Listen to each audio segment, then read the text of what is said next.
Assalomu alaykum. Sizlarni bu videoda ko'rib turganimdan xursandman. Bugungi videomizda Xudo xolasa Angliya sayohat vizasiga hujjat topshirib turgan odamlarda eng ko'p xato qiladigan katta 3 ta xatosini aytib o'taman. Bugungi videoda sizlar bilan qanday mavzularda gaplashishimizni sanab o'taman.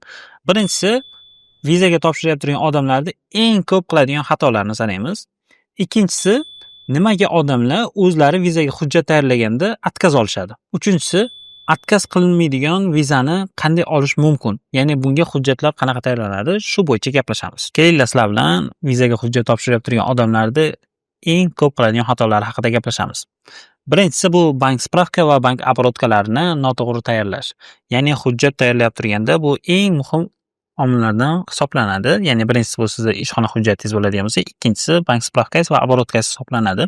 Ko'pchilik bank spravkasiga pul qo'yayotganda yoki oborotkasini ko'rsatyapti turganda ko'p xatolarga yo'l qo'yishadi. Ya'ni kartasiga birdaniga 10 ming yoki 15 ming dollar pul tushirib yoki 9-10 ming yaqin pullar qo'yib yuborishadi. Ya'ni kartamda qancha pulim ko'p bo'ladigan bo'lsa, men viza olish ehtimolim shuncha baland bo'ladi deydi. Lekin bu narsa noto'g'ri. Bu narsa sizni o'zingiz oyligingizdan keyin undan keyin Angliyaga qilmoqchi bo'layotgan turgan sayohatingizni travel costdan kelib chiqib turib hisoblanadi. Ya'ni siz u yerda necha pul ishlatmoqchisiz, qayerlarga bormoqchisiz, nimalar qilmoqchisiz, shundan kelib chiqib turib pul qo'yishingiz kerak bo'ladi. Keyin oborotkani ham aytganim sababi, misol uchun sizni oborotkangizni ichida maqsadsiz pullar ko'p aylanmasligi kerak. Ya'ni viza kartangizda bu narsa e'tiborli bo'ling. Nimagaki, konsul sizni misol uchun kartangizga 5 ming dollar pul qo'ygansiz, 5 ming dollar pulingizni oborotkangizni ko'radigan bo'lsa, maqsadsiz pullar ko'p aylangan bo'lsa, sizga bu holatda atkaz berib yuborishi mumkin bo'ladi. Nimaga? Sen o'zi buncha oylik olasan, lekin kartangda mana shuncha pul aylanibdi. Senda maqsadsiz kirim-chiqim juda ham ko'p.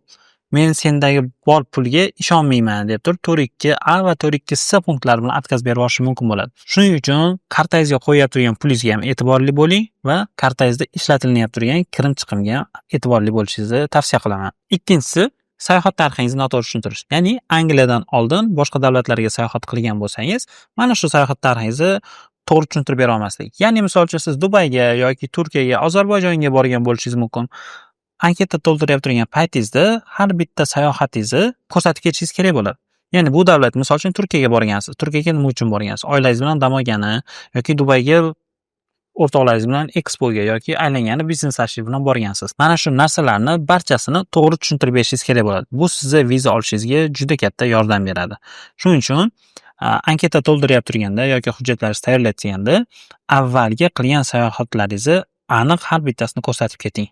Biron bir sayohatingizni yashirinishga urinmang, chunki ularning qo'lida sizning pasportingiz bo'ladi, barcha narsani ular ko'rib turishadi. Bu sayohat tarixingizni ko'rsatib ketishingiz sizga plyusga ishlaydi. Uchinchisi, nima uchun Angliyaga bormoqchiligingizni ko'rsatishingiz. Ya'ni siz o'zingizni sayohat rejangizni tuzib turganingizda va konsulga siz nimaga Angliyaga bormoqchiligingizni noto'g'ri tushuntirishingiz. Misol uchun Angliyani boraman, ko'raman deyishingiz bu yetarli bo'lmaydi. Siz nimaga aynan Angliyaga borishingiz kerak. Misol uchun hozirgi kunda biz O'zbekistonliklar juda ko'p boryapti turgan narsa bu Manchester City'ning o'yini, ya'ni u yerda o'zimiz o'zbekistonlik futbolchi o'ynaydi. Shu o'yinni ko'rgani borishyapti. Va juda ham ko'p vystavkalar bo'lyapti. Mana shu vystavkalarga borishyapti. Mana shunda konsulga bu narsani to'g'ri tushuntirib berishingiz kerak. Men mana shu vystavkaga bormoqchiman. Nimaga? Chunki bu meni yo'nalishimda. Men falonchi pistonchi oziq-ovqat yo'nalishida ishlayman. Mana shu oziq-ovqat yo'nalishi bo'yicha vystavka bo'lyapti ekan. Men buni borib, ko'rib, u yerda yangiliklarni o'zimizni O'zbekistonga olib kirish niyatidaman yoki o'zimni mahsulotlarimni u yerda sotmoqchiman degan ma'noda hammasini to'g'ri tushuntirib berishingiz kerak bo'ladi.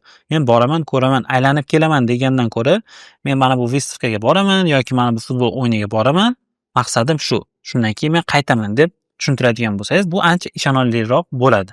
Endi sizlar bilan ikkinchi mavzuni ko'rib chiqamiz. Nimaga odamlar o'zlari hujjat to'ldiradigan bo'lsa, atkaz olishadi? Birinchi sabab, juda ko'pchilik o'zlari hujjat to'ldirib turganda shablon arizalardan foydalanishadi. Misol uchun Googledan yoki ChatGPTdan ma'lumotlarni so'rab to'ldirishadi. Bu narsa xato. Har bitta anketa to'ldirilyapti turganda, ana shu insonni o'zidan kelib chiqqan holatda to'ldirish kerak bo'ladi. Sayohat tarixiga e'tibor berib, uni bankiga qo'yilayotgan puliga va nima uchun bormoqchiligiga hamma narsasini u odamning o'zidan kelib chiqqan holatda anketalar to'ldirish kerak bo'ladi. Lekin o'zi to'ldirib turgan odamlar Googledan yoki ChatGPTdan foydalangan holatda noto'g'ri to'ldirib qo'yishadi va отказ olishadi. Ikkinchisi, konsul sizni niyatingizga ishonmaydi. Ya'ni nimaga bormoqchiligingizni unga to'g'ri tushuntirib bera olmasligingiz. Bundan oldingi mavzuda aytib o'tdik. Nimaga u yerga bormoqchiligingizni aniq ko'rsatib berishingiz kerak sabablari bilan. Ko'p o'zi hujjat topshirib turgan odamlar mana shu narsaga e'tibor bermaydi. Borib sayohat qilib kelmoqchiman, bu meni yoshlikdagi orzuyim degan ma'no bilan ko'rsatishadi. Xo'p, sizni yoshlikdagi orzuyingiz konsulga nima qizig'i bor? To'g'rimi? Shuning uchun aniq ma'lumotlar bilan keltirib berishingiz kerak bo'ladi. Xuddi shunaqa holat bizni o'zimizda ham bo'lgan. Bir mijozimiz kelgan, o'zlari hujjat topshirganlar va отказ olgan. Keyin biz oldimizga kelishgandan keyin ularning holatlarini to'liq analiz qilib chiqib turib, anketada qilingan xatolar, sayohat tarixini ko'rsatmaslik va undan keyin Angliyada qancha pul ishlatmoqchiligini noto'g'ri yozganligi va o'zining viza kartasiga ko'p pul qo'yib yuborganligini ko'rib chiqqanimizda, mana shu holatda xatolarni topib turib, keyin ularning hujjatlarini boshqatdan yig'ib turib, bir oydan keyin biz ularning vizasini olib berganmiz. Ularda avval qilgan sayohat tarixini va bu nima uchun bormoqchiligini maqsadini tushuntirib berganmiz va Angliyada qancha pul ishlatmoqchiliklarini hammasini travel costlarini to'g'ri hisoblab turib ko'rsatib berganmiz.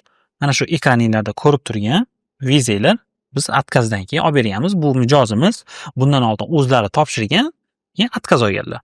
Keyin biz oldimizga kelgandan keyin hamma holatlarni analiz qilib, hujjatlarni boshqatdan topshirib berdik. Vizalarni oldilar, xudo xolisa. Sizlar bilan eng ko'p qilinadigan xatolarni ko'rib chiqdik. Endi uchinchisi, eng qiziqarli va asosiysini kiramiz. Ya'ni bu rad etilmaydigan vizani qanday olish mumkin? Bu holatda siz o'zingizning hujjatlaringizni ishini professionallarga topshirishni maslahat beraman. Ya'ni nimaga? Siz отказ oladigan bo'lsangiz, откazingizga yetish uchun va ikkinchi marta viza olishingiz uchun siz ko'proq xarajat va ko'proq vaqt ketkazib qo'yasiz. Shuning uchun o'zini ishini professionallariga hujjatlaringizni topshiring. Mening ismim Asror. 2025-yilning o'zida 200 dan oshiq insonga viza olishlariga yordam qilib kelyapmiz. Men sizga hozir o'zimizni professional viza xizmatimizni taklif qilaman, ya'ni Angliya vizasi uchun. Bizning xizmatimizga nimalar kiradi? Birinchisi, siz uchun biz shaxsiy strategiya tayyorlaymiz. Ya'ni hujjatlaringiz to'liq analiz qilgan holatda biz siz uchun strategiyalarni tayyorlab chiqamiz. Ikkinchisi, hujjatlaringizni elchixona talablari bo'yicha optimallashtiramiz va ularni shu bo'yicha yig'ib boramiz.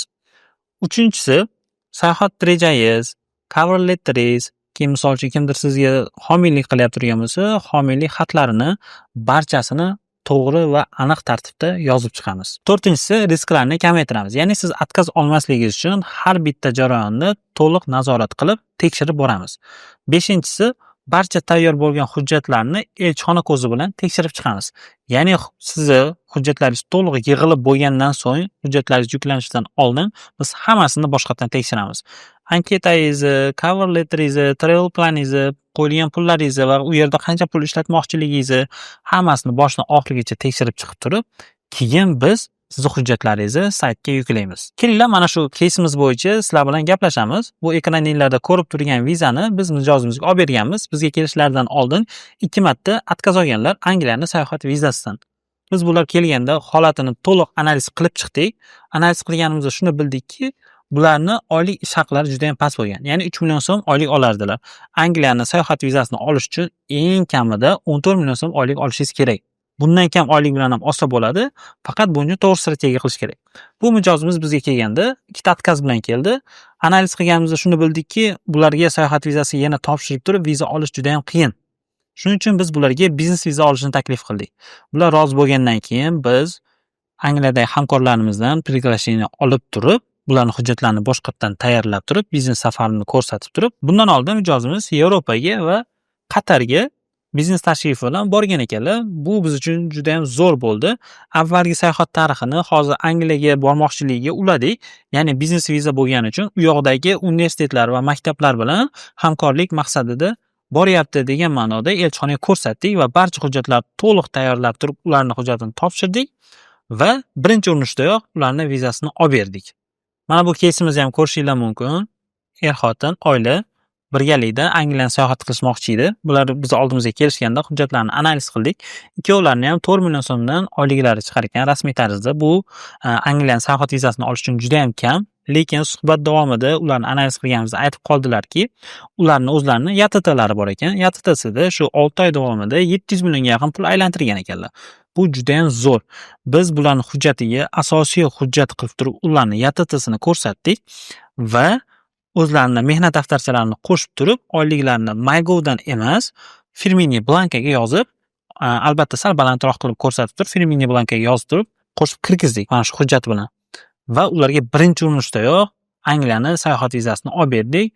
Xudo xolasa endi bular maza qilib oilaga borib dam olib kelishadi. Bunga o'xshagan keyslarimiz juda ham ko'p. 2025-yilning o'zida 200 dan oshiq insonga xizmat ko'rsatganmiz. Sanaydigan bo'lsak, vaqtimiz ketib qolishi mumkin. Ko'rib turganingizdek, viza olish jarayoni bu oson narsa emas. Har bitta hujjatga e'tiborli bo'lmaydigan bo'lsangiz, sizni отказ olish ehtimolingiz oshib boradi.